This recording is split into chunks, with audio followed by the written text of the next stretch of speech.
श्री ओम नमः सिद्धेभ्यः। जय श्री ओम नमः सिद्धेभ्यः।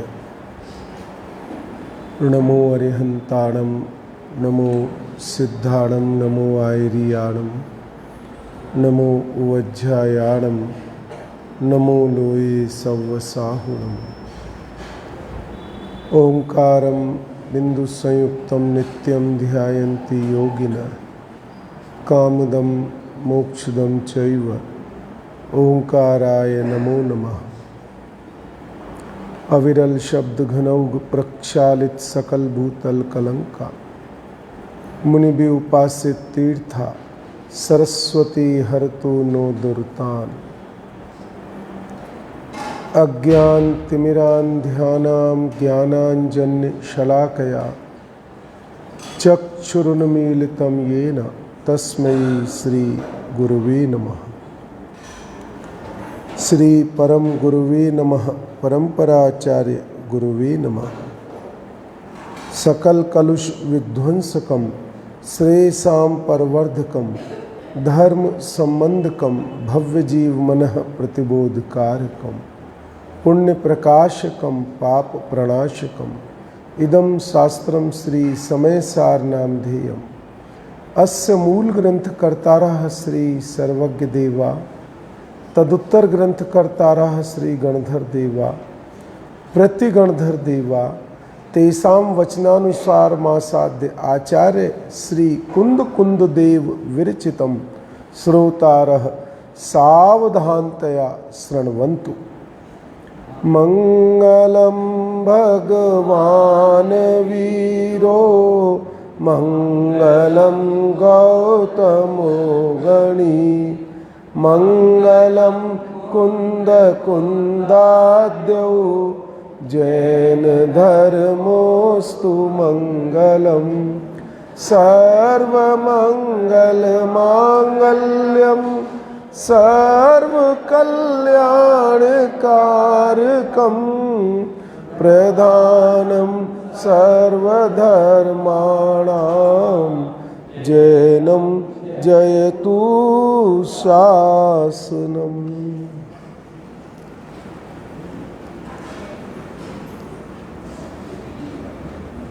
श्री समयसार नामक परम आध्यात्मिक ग्रंथ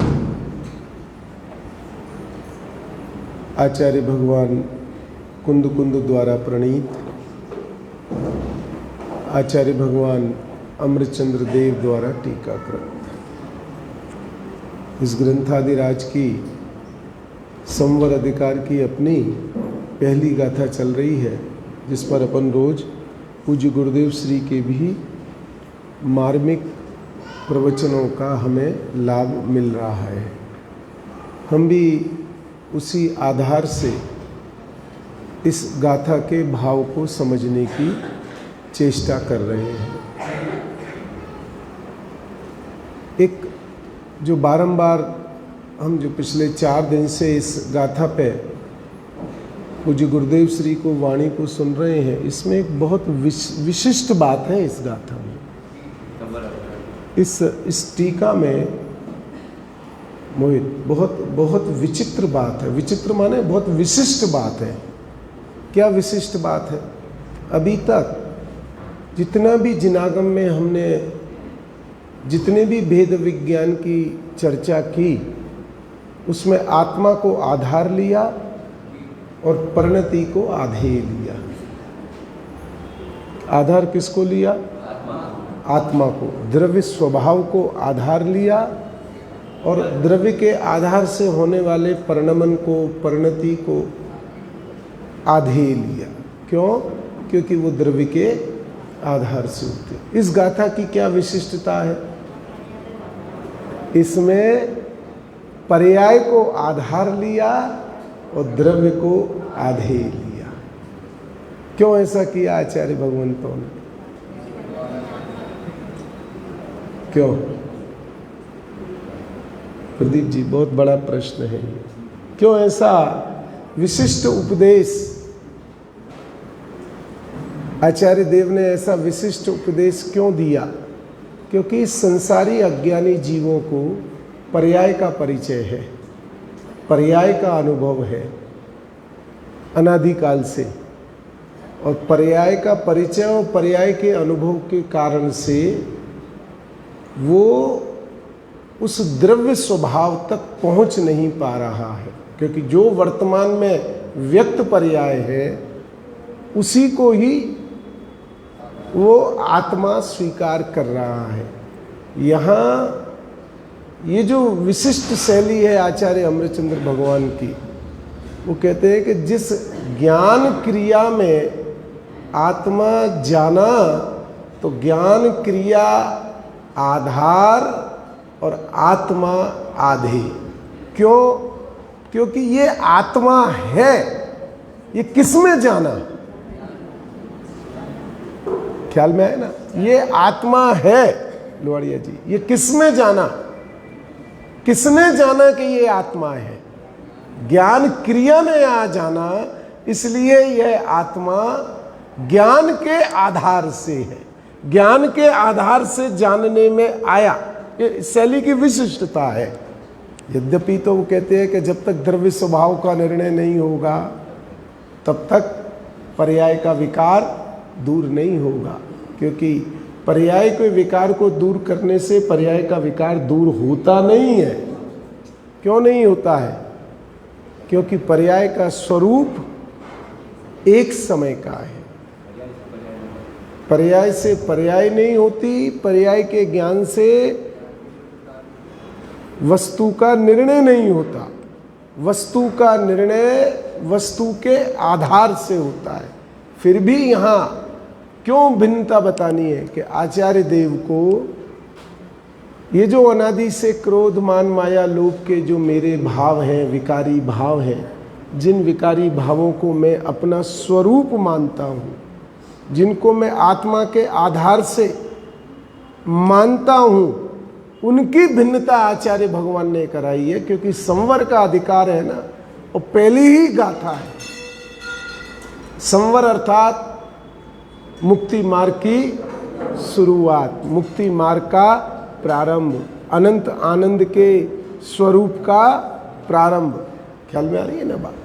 अब कल जहाँ तक अपनी बात चली थी उससे आगे इस बात को अब थोड़ा जल्दी चलेंगे इस गाथा में, क्योंकि मुझे आगे की वो जो 2-3 गाथाएं हैं बहुत महत्वपूर्ण, जो शुद्ध जाने आत्म को वो शुद्धता को प्राप्त हो, अनुशुद्ध जाने आत्म को अनुशुद्धता को, उन गाथाओं तक हमें इस 10 दिन में पहुंचना है। इसलिए इस टीका को अब अपेक्षाकृत थोड़ा, अभी तक तो हम 4 दिनों में इसकी 3-4 पंक्तियों को ही पूरा कर पाए, पर अब अपन थोड़ा सा इस टीका को स्पीड से, स्पीड माने समझते हुए चलेंगे। देखो कल कहाँ तक पहुँच गए थे अपन? देखो, और जब इस प्रकार जबकि एक वस्तु की दूसरी वस्तु नहीं है, यहां तक पहुंच गए थे ना? मिल गया ना? तब एक के साथ दूसरी को आधार आधे संबंध भी है ही नहीं। यहां तक बात कल अपनी हो गई थी। अब इससे आगे चल रहा है।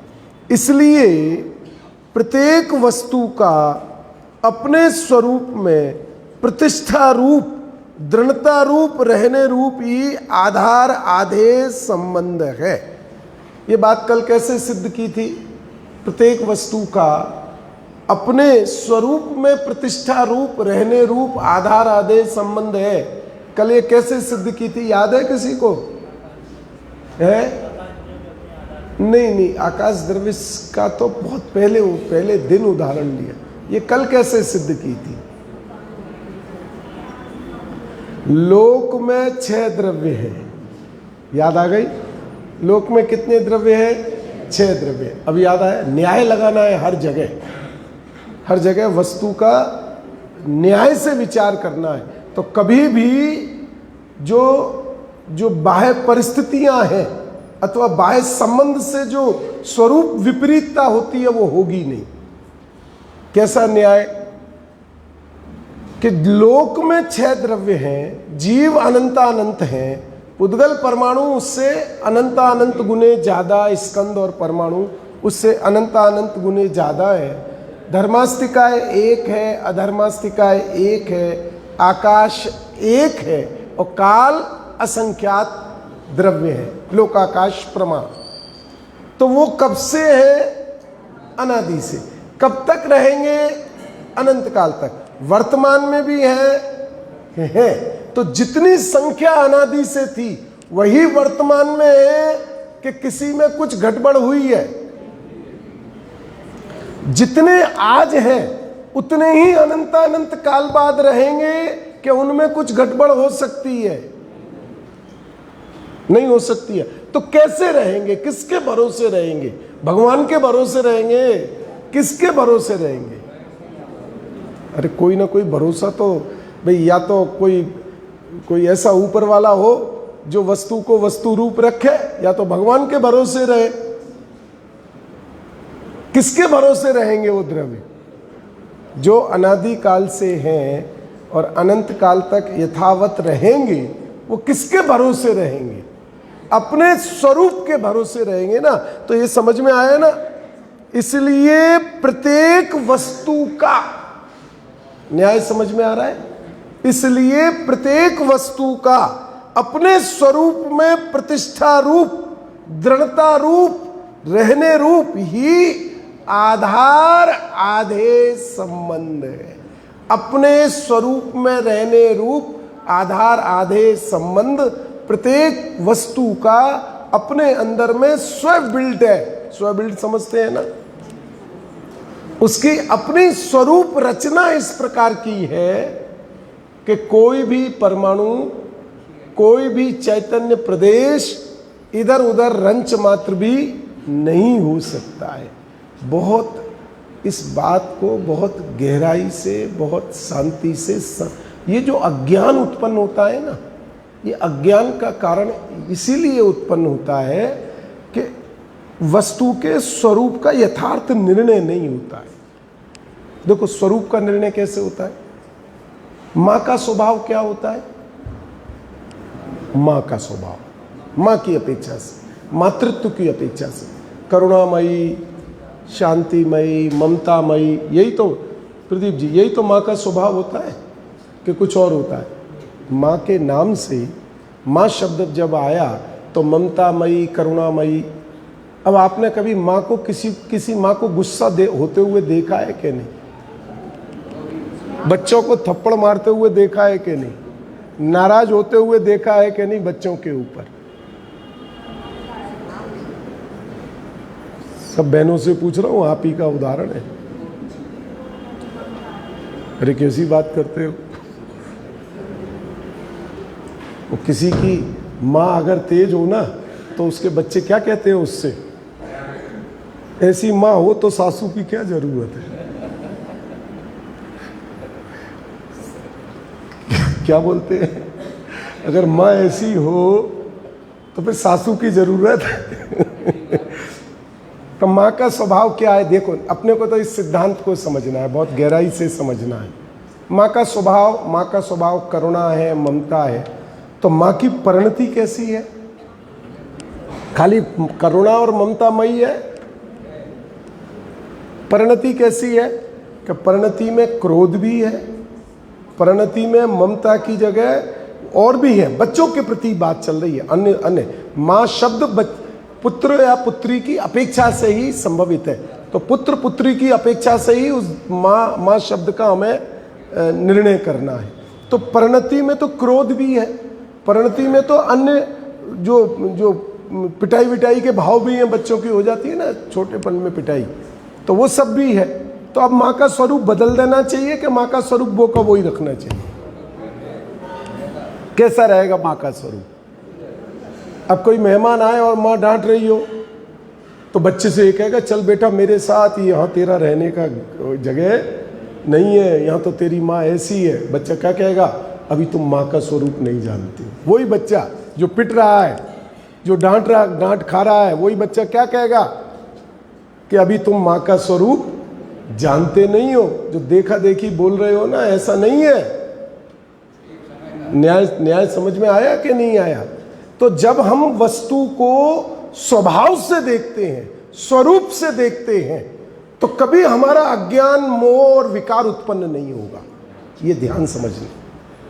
विकार के काल में भी विकार रूप वस्तु है, ऐसा निर्णय नहीं होगा। ख्याल में आ गई कि नहीं आ गई बात?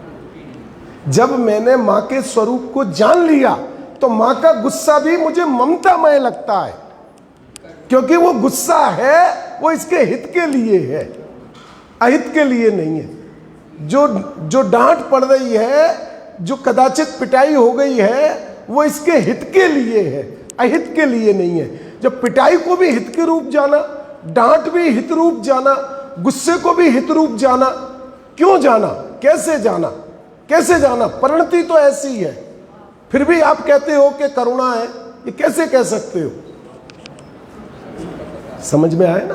कैसे कह सकते हो कि जब हम उसके स्वभाव का हमें परिचय होता है तब हम ये कह सकते हैं, क्या कह सकते हैं कि इसमें कहीं कोई चिंता वाली बात। देखो, दो पक्षी हैं, एक तोता है और एक कबूतर। स्वभाव बता रहा हूं अभी, बहुत ध्यान से समझना राजकुमार जी।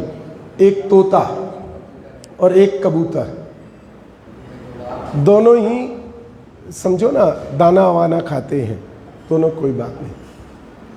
कबूतर को उड़ाओ, दाना दो, बुलाओ तो वापिस आके अपनी छत पे आ जाएगा। जो कबूतर उड़ाने वाले होते हैं, हमारे बचपन में जब हम आगरा रहते थे, अब तो ये कबूतर कबूतर का झंझट चला गया। तो पहले लोग अपनी छतों पर रखते थे, कबूतर उड़ाते थे, फिर बुलाते थे, दूसरे कबूतरों को भी वो ले आते थे। और ये तो हुआ कबूतर का स्वभाव। और तोते का स्वभाव क्या? उसको हीरे मोती खिलाओ, रोज घर में रखो, हीरे मोती खिला खिला के घर में रखो, और जैसे ही उसको उड़ने का मार्ग मिलेगा, कहीं रास्ता मिलेगा, वो अपना उड़ जाएगा, वो नहीं आएगा तुम्हारे यहाँ दोबारा। आएगा? तो अब जब दोनों का स्वभाव परिचित होता है तो क्या करते हो कि तोते को तो वो जो तोते का पालने वाला है पिंजरे में रखता है, और कबूतर को खुली छत पे छोड़ देता है। क्यों? ऐसा क्यों करता है वो? एक और उदाहरण सुनाता हूँ इस स्वरूप को समझने का। सरलता के लिए उदाहरण सुना रहा हूँ, उदाहरण के लिए नहीं। एक आदमी समुद्र के किनारे केकड़े पकड़ रहा था। केकड़े समझते हैं ना? ये तो अपना हिंदी क्षेत्र है, तो गुजराती में तो कभी दिक्कत होती है कि उनका उसका गुजराती बताऊं, हिंदी में तो दिक्कत भी नहीं है। तो केकड़े पकड़ रहा था, तो केकड़े का उसने एक बाल्टी ले रखी थी, खुली बाल्टी थी। समुद्र से पकड़ता उसमें रख देता, समुद्र से पकड़ता उसमें रख। एक चतुर व्यक्ति वहां से समुद्र के किनारे से टहलता हुआ निकला कि भाई क्या कर रहे हो, इसको ढक तो दो, इसको ढक्कन को बंद कर दो, नहीं तो तुम डाल रहे हो। और वो तो वो क्या जवाब दिया उसने? तुम केकड़ों के स्वरूप स्वभाव को नहीं जानते हो क्या? कि जैसे ही एक ऊपर चढ़ता है, दूसरा उसकी टांग पकड़ के नीचे खींच लेता है, एक भी बाहर नहीं जाएगा। केकड़े का स्वभाव क्या है कि वो एक निकला और जैसे ही ऊपर गया, दूसरे ने उसकी टांग पकड़ करके बोले मैं सुबह से शाम तक भी यहां खड़ा रहूं, तुम यहां खड़े रहो, एक भी केकड़ा बाहर नहीं जा सकता। ये कैसे नक्की किया? कैसे खुली बाल्टी में वो केकड़े इकट्ठे कर रहा था? समझ में आए क्या ना? स्वभाव जानने से कितनी निश्चिंतता हमारे उपयोग में आके खड़ी हो जाती है। अब यहां क्या स्वभाव की बात चल रही है? देखो क्या स्वभाव की बात चल रही है। इसलिए प्रत्येक वस्तु का अपने स्वरूप में दृढ़ता, माने स्वरूप में प्रतिष्ठा रूप, माने जो उसका द्रव्य क्षेत्र काल भाव है, जो उसका स्वरूप है, जैसे उसकी अखंड संपदा है, प्रतिष्ठा रूप, दृढ़ता रूप, रहने रूप ही आधार आदेश संबंध है। आत्मा का आधार शरीर हो, आत्मा का आधार द्रव्य कर्म हो, ज्ञान का आधार मोह राग द्वेष के परिणाम हो, ऐसा तीन काल में बनता नहीं है। ज्ञानी धर्मात्मा इसको जानते हैं, इसलिए उन्हें किसी भी परिणाम में आकुलता नहीं होती है। अज्ञानी आकुलता करता है। ज्ञानी धर्मात्मा अपने परिणामों को जानते हैं संसार वाले विषय भोग के, पर उससे जल्दीबाजी नहीं होती है, आकुलता नहीं होती है। क्यों नहीं आकुलता होती है? क्योंकि वो ये जानते हैं कि ज्ञान स्वभाव राग भाव रूप परिणमित नहीं होता है। एक और बहुत महत्वपूर्ण बात समझाता हूं, अभी समझ में आ जाएगी जल्दी से। भगवान ऋषभदेव के जीव, सबको कथा परिचित है ना? भगवान ऋषभदेव की कथा परिचित है कि नहीं है? तो कितनी आयु थी? 84 लाख पूर्व। कहां से आए थे? सर्वार सिद्धि से। सर्वार सिद्धि में कितनी आयु होती है? कितनी आयु होती है? 33 सागर। मोहित 33 सागर तक क्या करते हैं वो? नंदीश्वर की दीप की वंदना करने जाते होंगे, पंचमेरु की जाते होंगे, भगवान के पंच कल्याणक में आते होंगे, नहीं आते? क्या करते हैं वो? 33 सागर तक क्या करते हैं? एक आत्मा की चर्चा के अलावा दूसरी कोई चर्चा नहीं करते। सर्वार सिद्धि में कौन जाता है? अब इतिहास देखते रहना अतुल, इतिहास देखते रहना। सर्वार सिद्धि में कौन जाता है? भावलिंगी मुनिराज। कौन से भावलिंगी मुनिराज? कि जो मोक्ष से शुक्ल ध्यान में वो अंतर्मुहूर्त उनकी भवितव्यता नहीं आई हो, थोड़ा मोक्ष रुक गया हो, वो जीव सर्वार सिद्धि पहुंचता है। कल अपन ने चर्चा की थी ना, नकुल मुनिराज और सहदेव मुनिराज कहां पर है? क्यों? 3 तो चले गए, 2 क्यों रह गए? कि एक विकल्प आया, अगर वो नहीं आता तो उसी समय वो भी मुक्ति को हो जाते। तो इतने से विकल्प से कोई भी ऐसा परिणाम अगर निश्चय की अपेक्षा लेंगे तो जीव की उस प्रकार की पर्यायगत योग्यता, ये परमार्थ है। पर हम यहाँ उदाहरण से अपने सिद्धांत समझना है ना, तो इसलिए सिद्धांत को उसी भावना से समझना पड़ेगा, उसी नए से समझना पड़ेगा। तो सर्वार सिद्धि कौन जाता है? भावलिंगी मुनिराज, जिनका मोक्ष थोड़े में रुक गया हो। समझना, सर्वार सिद्धि में 33 सागर तक क्या करते हैं? आत्मा का। फिर ऋषभदेव की आयु यहां कितनी थी? 84 लाख पूर्व। अब उनको क्या करना चाहिए था? यहां मनुष्य भव में जन्म लेते ही आचार्य कुंद जैसे 11 वर्ष की अवस्था में दीक्षा लेके नहीं निकल जाना चाहिए था ऋषभदेव को? मैं आप लोगों से पूछ रहा हूं, क्या करना चाहिए था? सारी पूरे पूर्व भवों में, सर्वार सिद्धि में वहीं से ही तो आए थे, छायक सम्यक दृष्टि थे। क्या करना चाहिए? बोलो बोलो मोहित, तुम ही बता दो भैया, मैं क्या करूं? तुम बता दो। क्यों प्रदीप जी, क्या करना चाहिए था? कोई आदमी, कोई स्वाध्यायी हो और 60 साल तक ब्रह्मचर्य रहे, उसके बाद शादी कर ले, तो आपको कैसा लगेगा? बावड़ा हो गया है क्या? इतने रहा, इतना धर्म ध्यान करता है, इतना ऐसा करता है, और उसके बाद इसने शादी कर ली, शादी का राग आ गया। ये कोई उचित है? तो राजा ऋषभदेव के लिए उचित था? क्या उचित था उनके लिए? अरे सर्वार सिद्धि में 33 सागर तक जिस आत्मा की भावना भाई थी, 11 वर्ष की उम्र में छायक सम्यक दृष्टि तो थे ही, वस्तु स्वरूप का तो निर्णय ज्ञान था ही कि नहीं था? था ना? तो फिर क्या करना चाहिए था? बोलो, आपके हिसाब से क्या करना चाहिए था भगवान को? भगवान के जीव को क्या करना चाहिए था? आते ही 11 वर्ष की उम्र में तो दीक्षा लेके निकल जाना चाहिए था। बराबर है ना? नहीं निकले। कब तक नहीं निकले? चलो, आयु कितनी थी? और कब तक वैराग्य नहीं आ रहा है? भगवान को वैराग्य नहीं आ रहा है, तीर्थंकर के जीव को वैराग्य नहीं आ रहा है। कब तक? 83 लाख पूर्व तक। क्यों इतना समय उन्होंने लगा दिया ऋषभदेव ने? मुझे नहीं, आज तक उत्तर नहीं समझ में आ रहा है। क्यों समय लगा दिया? समझ में आई? क्योंकि उनका जो सिद्धांत था, उनका यह सिद्धांत था कि वो जो आत्म वस्तु है वो अपने स्वरूप में सदाकाल प्रतिष्ठित रहती है।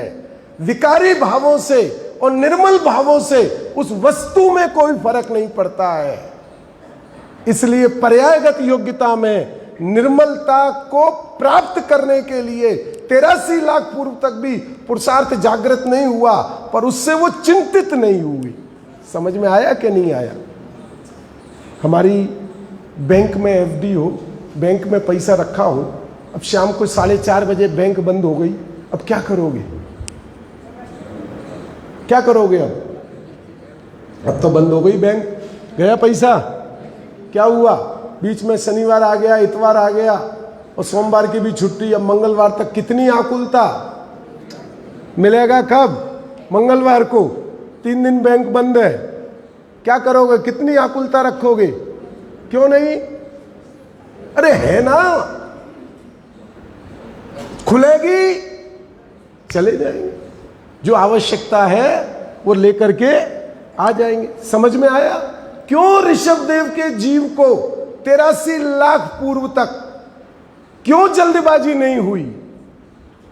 कि उनका जो छायक सम्यक दर्शन रूप श्रद्धान था वो स्वरूप में प्रतिष्ठित था। वो जानते थे कि स्वरूप जैसा है वैसा ही रहता है, वो निर्मल परिणति से वो निर्मल नहीं होता। और ये जो वर्तमान में जो भूमिका के योग्य जो भी भाव आ रहे हैं, शादी का, ब्याह का, असी का, मसी का, कृषि का, पोदनपुर बाहुबली को दिया, भरत को ये राज्य दिया, ये सब जो भाव आ रहे हैं, ये सब भाव आते हैं, पर इन भावों का आधार आत्मा नहीं है। आते हैं, मैं इनका ज्ञाता हूं। न्याय समझ में आया? अब कितना बड़ा आनंद है स्वरूप की प्रतिष्ठा का न्याय और निर्णय करने से। क्या होगा उससे? जल्दबाजी खत्म होगी, आकुलता खत्म हो जाएगी। क्योंकि वस्तु व्यवस्था में जल्दबाजी चलती ही नहीं है, वस्तु व्यवस्था में आकुलता चलती ही नहीं है। भगवान ऋषभदेव को मुनि बनने के बाद मोक्ष जाने में कितना समय लगा? कितना वर्ष लगा? दीक्षा लेकर के केवल ज्ञान प्राप्त करने तक, देखो वस्तु का स्वरूप समझ लो एक एक करके। दीक्षा लेकर के केवल ज्ञान प्राप्त होने तक कितना वर्ष लगा? उनके संसारिक अवस्था के पुत्र बाहुबली स्वामी को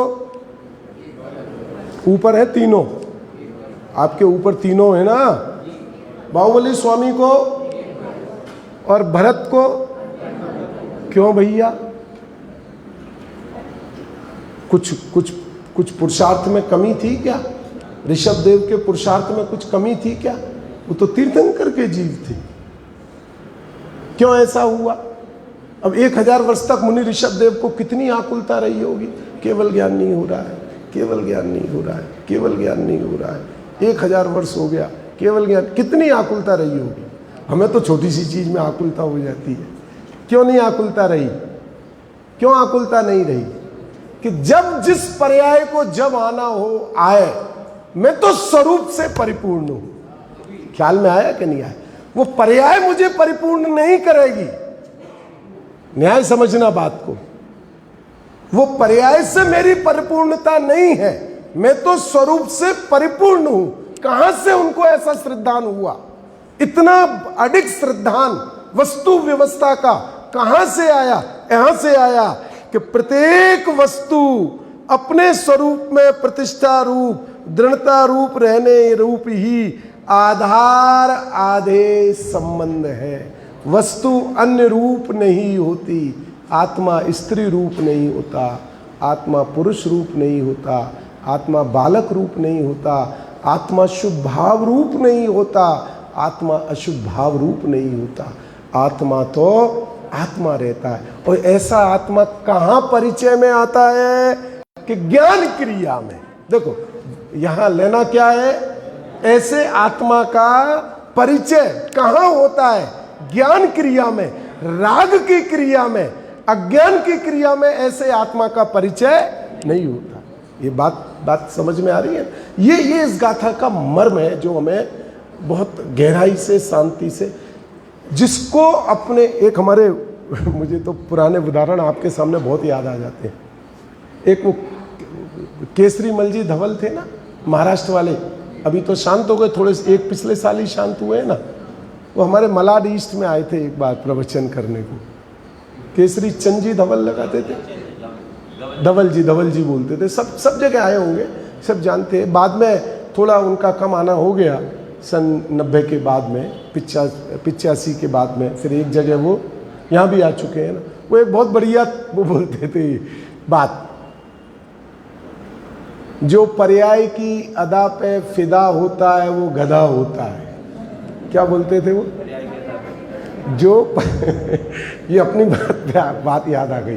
जो पर्याय की अदा पे फिदा होता है वो गधा होता है, और जो स्वरूप की सुधा पे फिदा होता है वो खुदा होता है। बहुत बढ़िया बात बोलते थे। मतलब वो उस समय से मैं बता रहा हूँ, सन 86-87 की बात है। मैं मलाड ईस्ट में उनका प्रवचन सुनने गया था हमारे, तब से वो भूला ही नहीं वो बात को मैं कि ऐसे ही जिसने अपने स्वरूप की प्रतिष्ठा को न जाना और पर्याय में ही अहमपना किया, और पर्याय कैसी है? अज्ञान रूप पर्याय है, मोह रूप पर्याय है, रागद्वेष रूप पर्याय है। उस मोह रूप अज्ञान रूप पर्याय का आधार आधे आत्मा नहीं है, ज्ञान क्रिया का आधार आधे, ज्ञान क्रिया आधार, ज्ञान क्रिया का आधे वो आत्मा है। माने कितनी बात। ज्ञान क्रिया के लिए क्या करना पड़ेगा? ये कह रहे हैं ना, क्या करना पड़ेगा? जैसा वस्तु का स्वरूप है वैसा स्वीकार करना पड़ेगा। ऐसा नहीं कह रहे हैं कुछ अलग करना पड़ेगा। जो 6 द्रव्यों का, जो वस्तु का स्वरूप है उसको स्वीकार करने में परेशानी क्या है ये बताओ बस। क्या परेशानी है? क्या मुश्किल है उसमें? कोई मुश्किल है? पुरुषार्थ किसका नाम है? मैं आपसे पूछता हूं, पुरुषार्थ किसका नाम है? हम क्या पुरुषार्थ कर सकते हैं? परद्रव्य में तो कुछ कर नहीं सकते। परद्रव्य और स्वद्रव्य में तो वज्र की दीवार है। एक द्रव्य दूसरे द्रव्य का कुछ कर नहीं सकता है। ये तो अटल निश्चित वस्तु व्यवस्था का महासिद्धांत है। अब आप क्या पुरुषार्थ कर सकते हो मुझे ये बताओ। पुरुषार्थ के नाम पर आप आत्मा का क्या पुरुषार्थ कर सकते हो? कि जो आपका स्वभाव है वो कर सकते हो। तो आपका स्वभाव क्या है? जानना। तो जानना कर सकते हो कि राग द्वेष कर सकते हो? राग द्वेष आप कर ही नहीं सकते, आपकी ताकत नहीं है।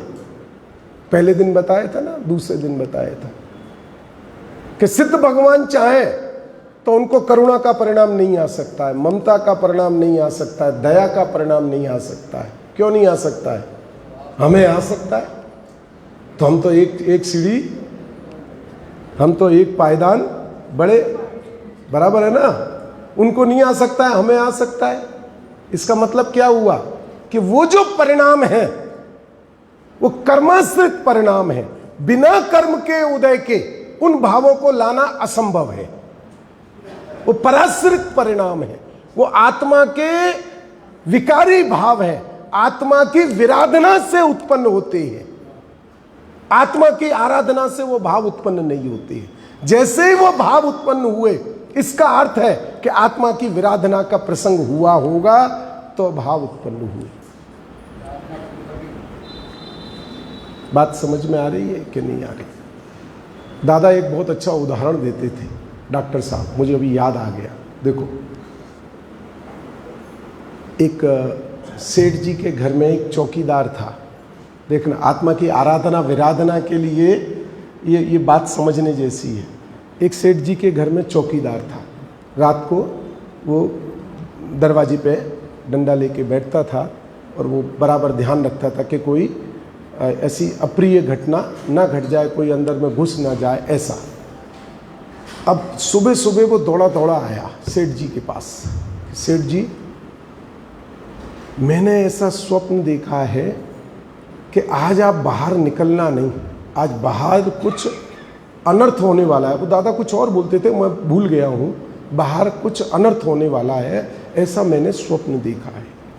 इसलिए मैं आपसे विनंती करता हूँ, हाथ जोड़ता हूँ कि आज आप घर में ही रहना, घर से बाहर मत जाना आपको।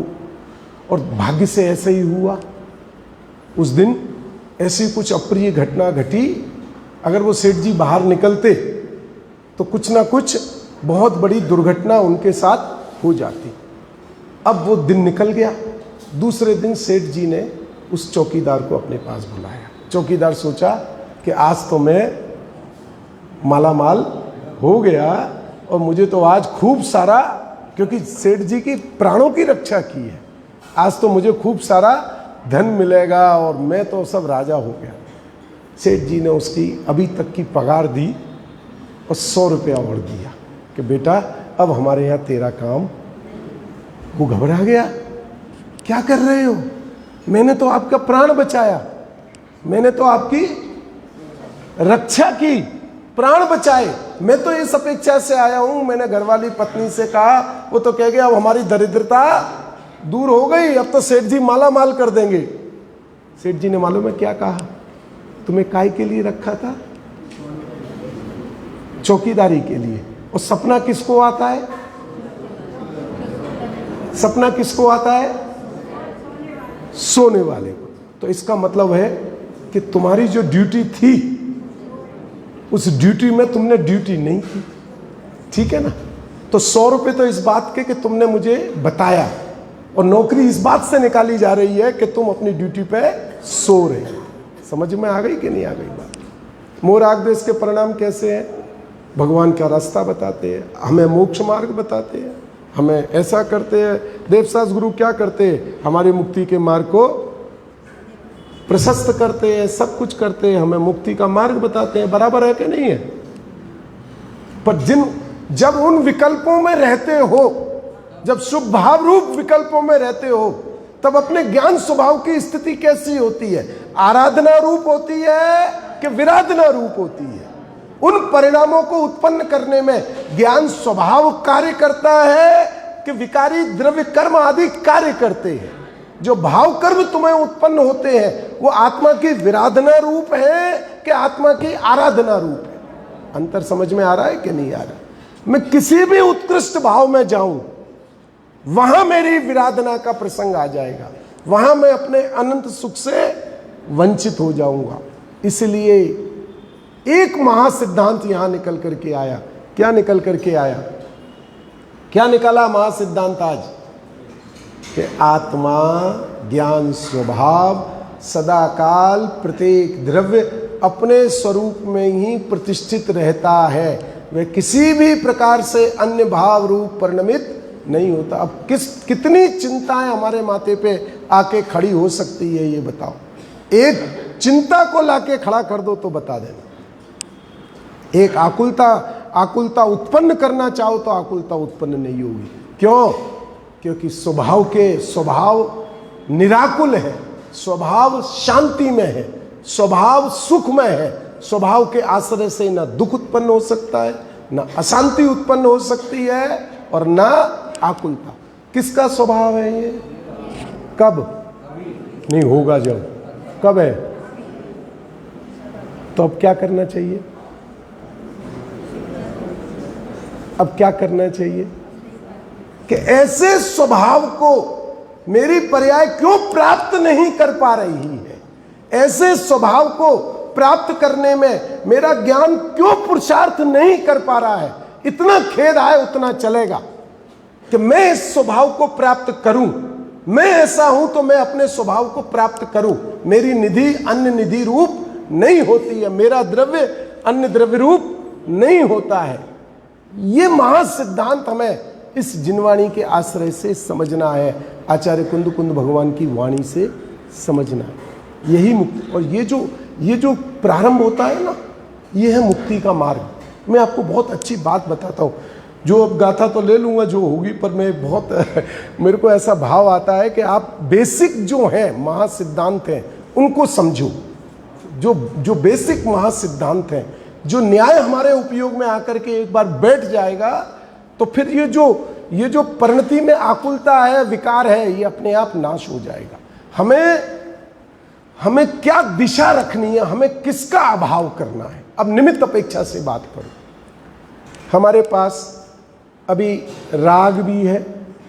राग के 2 भाग हैं, एक शुभ भाव, एक शुभ राग और एक अशुभ राग। शुभ राग को पुण्य भाव रूप कहते हैं और अशुभ राग को पाप भाव कहते हैं, बराबर है ना।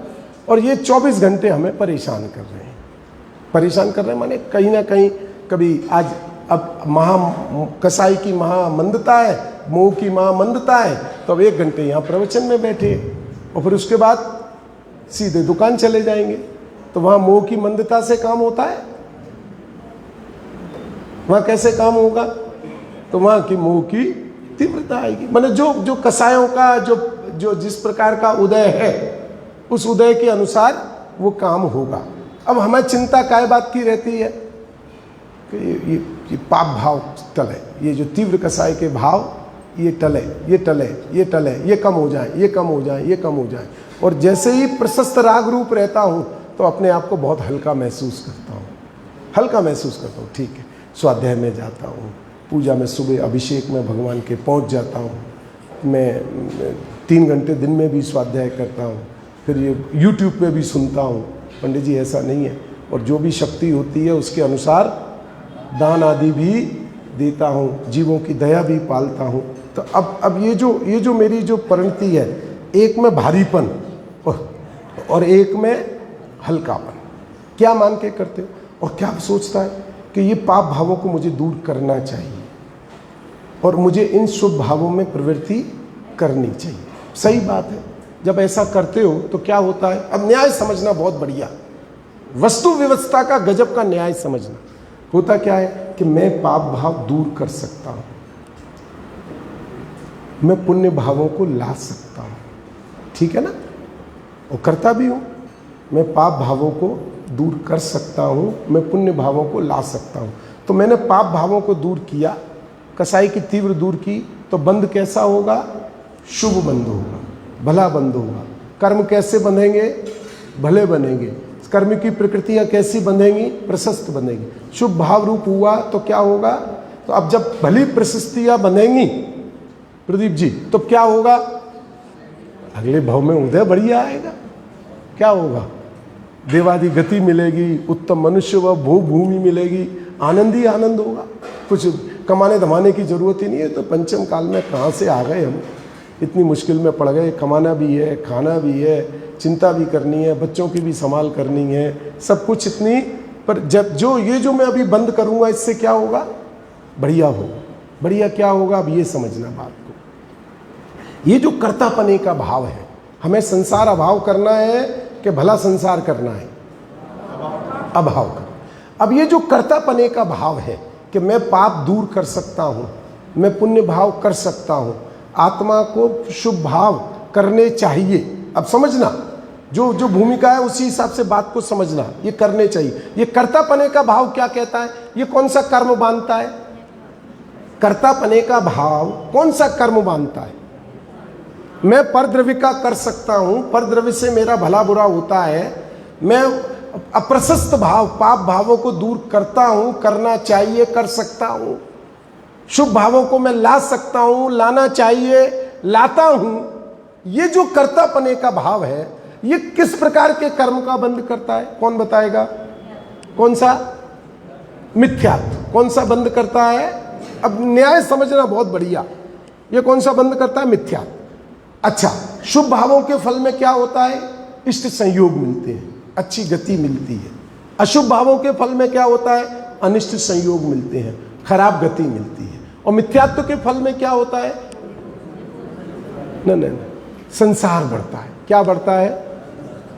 अब बहुत बढ़िया न्याय आएगा अभी आपके सामने वस्तु व्यवस्था का। मिथ्यात्व के फल में राजकुमार जी क्या होता है? संसार बढ़ता है। मिथ्यात्व के फल में क्या होता है? संसार बढ़ता है। अब मेरा संसार बढ़ गया, समझना, और मैं कहूं कि मैं शुभ अशुभ भावों को नहीं करूं, ऐसा हो ही नहीं सकता है। क्योंकि संसार बड़ा है तो शुभ अशुभ भावों का करना अनिवार्य होता है। क्योंकि संसार में कैसे रहोगे? वितराग भावों से तो रह नहीं सकते। व्यवस्था समझना अभी जरा प्रदीप जी, आंखें खुलने वाली व्यवस्था है ये वस्तु व्यवस्था। कि अगर मेरा संसार बढ़ गया तो मैं चाहूं कि मेरे शुभ अशुभ भाव नष्ट हो जाए, हो ही नहीं सकते। क्यों नहीं हो सकते? कि संसार में बिना शुभ अशुभ भाव के रह नहीं सकता है। ख्याल में आई ना? अब मैंने एक काम किया कि शुभ अशुभ भावों की चिंता छोड़ दी और मिथ्यात्व की चिंता की मात्र, संसार को घटाया। और परिणति में जो चलता है वो चलने दो, कोई चिंता की बात नहीं है। जो चलता है वो चलने दो, माने मैं कोई खराब चलने का उपदेश नहीं दे रहा हूं, पर एक महासिद्धांत को समझ के पुरुषार्थ कहां करना है उसकी बात चल रही है। अब मिथ्यात्व तो इतना सा रह गया, अब तुम कितना भी पाप भाव कर लो, कितना भी पुण्य भाव कर लो, क्या होगा उसका? उसको उदय आने के लिए जगह ही नहीं है, उसको उदय आने के लिए काल ही नहीं है, तो क्या होगा उसका? उसको तो नियम से निर्जरित होना पड़ेगा। न्याय समझ में आया कि नहीं आया? पुरुषार्थ समझ में आ रहा है कहां करना है? अगर हमने कर्तापने को दूर करने वाला पुरुषार्थ किया तो क्या होगा? उससे संसार कम होगा, संसार कटेगा।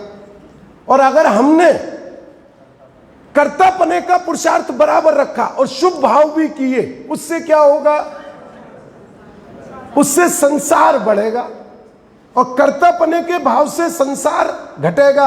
अब शुभ शुभ भाव कितने भी हुए हों, वो उदय में आने वाले हों, पर आएंगे कहां से? कि जब आपके पास संसार ही नहीं है तो उनको क्या करना पड़ेगा? भरत चक्रवर्ती ने संसार का अभाव किया था प्रति समय। भले ही परिणति में 6 खंड के जीतने की भावना थी, भले ही परिणति में बाहुबली से चक्र रत्न के लिए, चक्रवर्ती प्राप्ति के लिए कदाचित युद्ध किया, भले ही 96,000 शादियां की, पर अंदर में भाव क्या था? कर्तापना नहीं था, तो संसार कटता चला गया। और संसार इतना सा रह गया कि इतना 96,000 शादी वाला बंद भी हुआ, 6 खंड वाला बंद भी हुआ। क्या हुआ? बाहुबली से युद्ध करने वाला भी बंद हुआ। कहां आया उदय में? आया ही नहीं। क्यों नहीं आया? क्योंकि संसार नहीं था। समझ में आया कि नहीं आया? ऐसा थोड़ी था कि वो पाप को और वो भावों को, चक्रवर्ती शुभ शुभ भाव तो दोनों प्रकार के ज्ञानी को भी होते हैं। ऐसा थोड़ी है कि ज्ञानी को शुभ ही भाव होते हैं। अंतर समझ में आ रहा है कि नहीं आ रहा है? क्या हुआ था उनके साथ? दीक्षा ली और अंतर मुहूर्त में तो सिद्ध अवस्था की प्राप्ति हो गई। उसी सिद्ध, माने ख्याल में आ रहा है कि नहीं आ रही बात? कहां पुरुषार्थ करना चाहिए बोलो? आपके पास तो समय एक ही है, यही स्वाध्याय है, यही घर पे आप जो स्वाध्याय करते हो वही देवशास्त्र गुरु की भक्ति है। उन सब के निमित्त से हमारा लक्ष्य क्या होना चाहिए, हमारी दिशा क्या होनी चाहिए, ये समझो। उस दिशा में अगर कर्तापने की मान्यता पर चोट है तो समझ लेना कि आप संसार को निरंतर घटा रहे हो। परिणामों की कभी चिंता मत करना, वो तो होते ही एक समय के हैं। उसके लिए काहे को मरे जा रहे हो कि क्या होगा क्या होगा, ये भाव आ गया, ये भाव आ गया, ये भाव आ गया, ये भाव आ गया। ख्याल में आ रही है? न्याय समझ में आ रहा है? अब क्या पुरुषार्थ करना है बोलो? क्यों बहनों, क्या पुरुषार्थ करना है? काय का पुरुषार्थ करना है? अपने स्वरूप, प्रत्येक द्रव्य अपने स्वरूप में दृढ़ता पूर्वक रहता है। ये आत्मा का ये ज्ञान श्रद्धान ही अनंत संसार के अभाव का कारण है। बस ये श्रद्धान नक्की हो गया, संसार का अभाव हो गया। पुण्य पाप की चिंता मत करो, क्योंकि उनको तो पूर्व के बंधे हुए भी निर्जरित होंगे और वर्तमान परिणामों की कचास से जो पुण्य पाप बन रहे हैं उनको भी नियम से निर्जरित होना पड़ेगा। वो रह ही नहीं सकते हैं। क्यों नहीं रह सकते हैं? क्योंकि उनको उदय आने के लिए संसार नहीं है। ये अपने अब संसार के अभाव का पुरुषार्थ करना है कि इष्ट पदार्थों का पुरुषार्थ करना है। ये पुरुषार्थ की धारा, पुरुषार्थ की दिशा, ये हमें नक्की करनी है। इतनी बात समझ में आई? अब थोड़ी आगे चले, चलो। प्रत्येक वस्तु का अपने स्वरूप में प्रतिष्ठा रूप, दृढ़ता रूप रहने रूप ही आधार आदेश संबंध है। इसलिए अब देखना, अब अपने स्वरूप की बात आ रही है। स्वरूप की बात समझते हो? फिर उदाहरण मेरे ज्ञान में आ जाता, मैं क्या करूं? शादी आती है ना, शादियां। क्यों मोहित, तुम्हारी भी शादी हुई होगी ना? वीडियोग्राफर आया था, फोटोग्राफर आया था ना, तो फोटो खिंचाते हो। अब वहां तो ग्रुप में फोटो खींचते हैं, लड़की के भी माता पिता, लड़के के भी माता पिता, उनके भी भाई, उनके भी बहन, तो हमारी एल्बम है। तो जब नई नई शादी होती है तो सबको एल्बम दिखाने का, नातेदारों को, रिश्तेदारों को, सबको एल्बम दिखाने का भाव। देखो देखो देखो, अब नातेदार को बुला के एल्बम दिखाया, वो क्या देखेगा उसमें? आपको देखेगा? किसको देखेगा? वो दुल्हन के श्रृंगार को देखेगा? क्या देखेगा वो? किसको देखेगा? अब उस फोटो में दुल्हन भी है, दूल्हा भी है, उसके माता, उसके रिश्तेदार भी हैं, सब हैं। वो किसको देख रहा है? और दिख क्या रहा है? सब दिख रहे हैं कि नहीं? सब दिख रहे हैं। और देख किसको रहा है? क्यों? नहीं, न्याय नहीं समझ में आ रहा है। उसको दूल्हा दिख रहा है कि नहीं? दुल्हन दिख रही है कि नहीं? उसके दूल्हा दुल्हन के माता पिता दिख रहे हैं कि नहीं? अरे उसके खुद के मम्मी पापा भी उसमें दिख रहे हैं कि नहीं? दिख रहे हैं। फिर किसको देख रहा है वो? क्यों? समझ में आ रही है? क्यों देख रहा है? सबको देखते हुए भी अब उसको जो आनंद आ रहा है, मैं कितना सुंदर लग रहा हूं, मैं टाई में, सूट में, जो शादी में तो टाई सूट पहन के ही जाएगा ना, तो उसको किसका आया है? अपना आया। अब यहां जो बात चल रही है वो किसकी चल रही है? स्वयं की। अब जो ज्ञान स्वभाव चलेगा, अभी यहां जो आचार्य अमृतचंद्र भगवान ज्ञान शब्द बोलेंगे, उस समय किसका रोमांच आना है? अपने स्वरूप का। कैसे स्वरूप का? जिसकी अभी पूर्व पंक्ति में चर्चा की है। क्या चर्चा की है? कि वो स्वरूप सदा काल अपने स्वभाव में ही प्रतिष्ठित रहता है, अन्य भाव रूप नहीं होता। ये ज्ञान शब्द जब जब चले और उस समय अगर हमें अंदर में रोमांच और अंदर में अपनेपन की भावना आए, समझ लेना कि आप अनंत गुणी मिथ्यात्व कर्मों की निर्जरा प्रति समय कर रहे हो। ये वस्तु व्यवस्था है।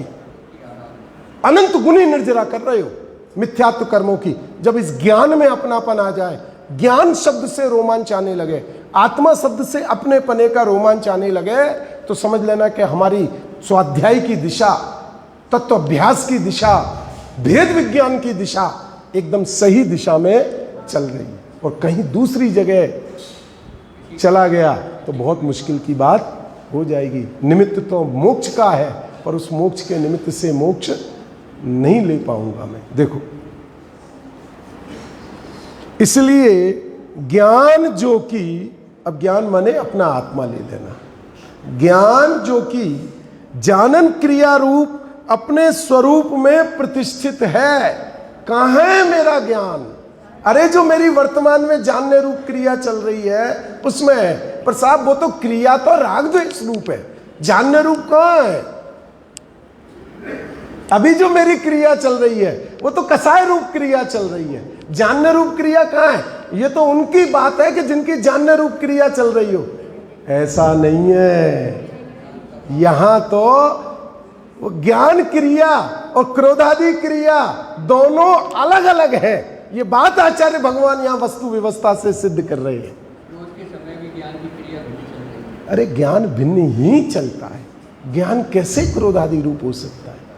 जिस क्रोधादि का स्वरूप आकुलतामय है, ज्ञान का स्वरूप निराकुलतामय है। जब दोनों के स्वरूप भिन्न है तो ज्ञान क्रोधादि रूप कैसे परिणमित हो सकता है? अरे दिमाग तो लगाओ थोड़ा सा, कि बिना दिमाग के ही चलना है अपने को। जिसका स्वभाव अलग है वो अन्य भाव रूप कैसे परिणमित हो सकता है? तिल में से तेल निकल सकता है। क्यों निकल सकता है? क्योंकि उसके अंदर है। बालू में से तेल निकल नहीं सकता। क्यों नहीं निकल सकता? अरे वही ले आओ मशीनरी, वही आदमी हो जो तिल में से तेल निकालता हो, उसको एक कनिस्टर बालू दो, भैया हमारा भी निकाल दे, तेरी इतनी बढ़िया अमेरिका की मशीन है, रिफाइंड तिल का तेल निकालता है, तो रिफाइंड बालू का भी तेल निकाल देगा? क्यों? है ही नहीं। तो जो ज्ञान का स्वरूप निराकुल आनंदमय है और क्रोधादि का स्वरूप अपने अनुभव में कैसा आता है, यह भी भगवान को बताना पड़ेगा। इसके लिए भी भगवान को पूछना पड़ेगा कि भगवान ये राग का स्वरूप कैसा है, द्वेष का स्वरूप कैसा है, क्रोध का स्वरूप कैसा है, मान का स्वरूप कैसा है, मोह का स्वरूप कैसा है? भगवान मैं आपकी वाणी से समझूंगा, आपके उपदेश से समझूंगा। ऐसा है? तो कैसा है? वो तो प्रत्यक्ष अनुभव में आ रहा है ना। उनके जो अनुभव है, क्रोध आदि का अनुभव है, आकुलता में है, दुख में है, चिंता में है, कसाय में है, ये तो प्रत्यक्ष वेदन में आ रहा है कि नहीं आ रहा है? उसके लिए भगवान की साक्षी की या भगवान के उपदेश की आवश्यकता नहीं है। ये तो प्रत्येक संसारी जीव को खबर है। न्याय समझ में आ रहा है ना? व्यवस्था समझ में आ रही है ना? तो वो कहते हैं कि जब ज्ञान का स्वभाव भिन्न है, ज्ञान का स्वभाव सुखमय है, निराकुलता में है, तो ज्ञान क्रोधादि रूप, रागादि रूप आकुलता में कैसे हो सकता है?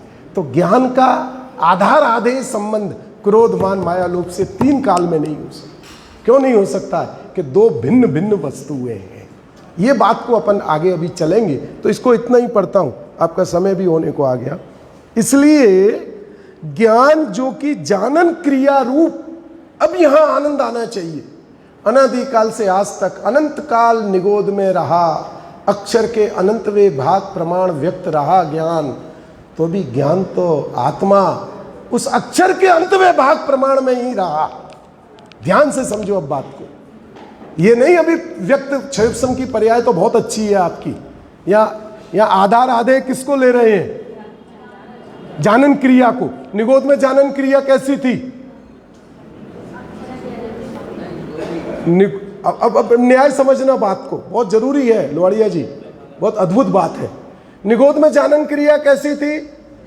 अक्षर के अनंतवें भाग प्रमाण जानन क्रिया थी। और आत्मा कितना बड़ा, अनंत गुणों का, असंख्यात प्रदेशों का अखंड चैतन्य पिंड, वो किसके आधार से रहा वहां निगोद में? अरे उस अक्षर के अनंतवें भाग ज्ञान क्रिया के आधार से आत्मा रहा। ये बताना चाहते हैं आचार्य अमृतचंद्र देव। समझ में आ?